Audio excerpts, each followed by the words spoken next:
Hi, guys. Eric Pathy here at PickDogs.com with Big Al McMordie. Now, Big Al, I got a question from one of the clients and a couple of viewers. They asked me, how does the result of the prior game affect the point spread? I noticed that the Oak City Thunder were laying almost 11 on the at home, and now they're laying 5.5 or 5 on the road. So there's like a 3 point differential. Is that based on the last result of the last game, or is that you're the pro?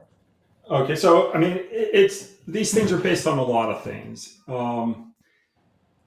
For example, a lot of times, but not always, like in a game one and a game two situation, you'll see the team that loses the opening game of the series be a shorter underdog in game two because they have to win, right? So a lot of times you might see a team favored by 8.5 in game one, and then they might win by 15 points, and then the line comes down to 7.5 or 8, but not always. Memory serves me correctly, Oklahoma City blew out Memphis in game one, and the line then got higher in game two. So there's never like a strict rule for all of this stuff. But if you're asking about home and road, what do you call it? Home field advantage or whatever, home court advantage, a lot has to do with are you crossing the pick'em number. For Got it. example, we just had this series that was played in the Eastern Conference, the New York Knicks against the Indiana Pacers. And if you recall, for most of the games at home, New York was a 5.5, 4.5 point favorite, right? And then Indiana, for their games at home, were generally 3.5, 4.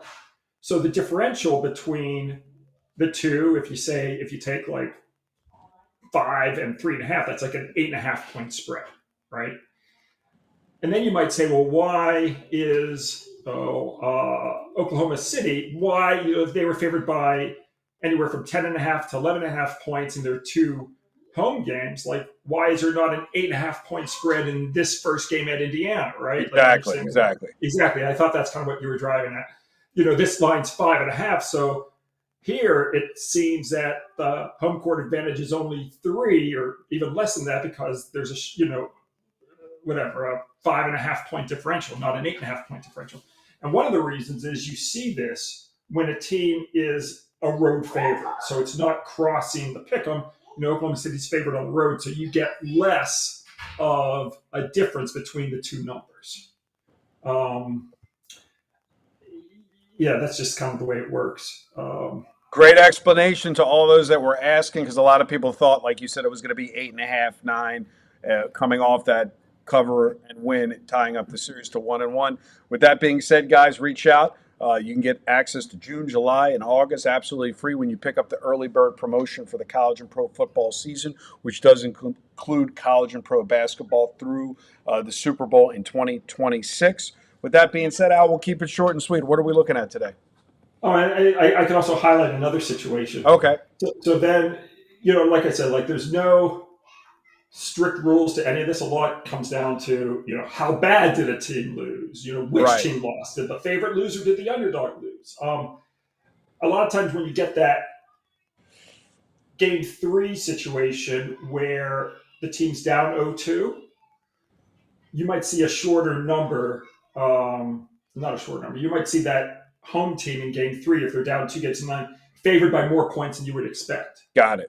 And then if they win, you will see an adjustment for game four where they might not be favored by as many points. But if they lose and they're down 3 games to none, then you see the number balloon. So Got like it. at that point, the odds makers will adjust and they'll basically, make the team that's up 3-0 an even bigger favorite. So it's, there's a lot of rhyme and reason to this, and but it's not 100% of the time. At the time of this recording, we can put out a teaser if you want. Are you playing this game, or you haven't decided yet?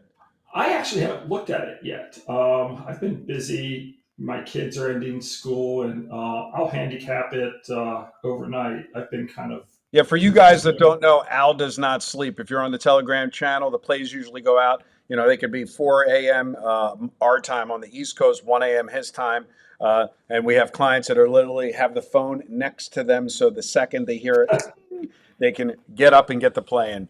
Yeah, I mean, it's just one game, and um, Yeah, I guess the I, workload is a little less than having to handicap 75 college basketball games on a Saturday. correct. Yeah, I mean, I've just been, it's the summertime, so I figured I'd take a look at it on, Tuesday night, Wednesday morning, rather There you than go. Monday. But So yeah, you guys can reach out. You still have an opportunity to grab it if he has it.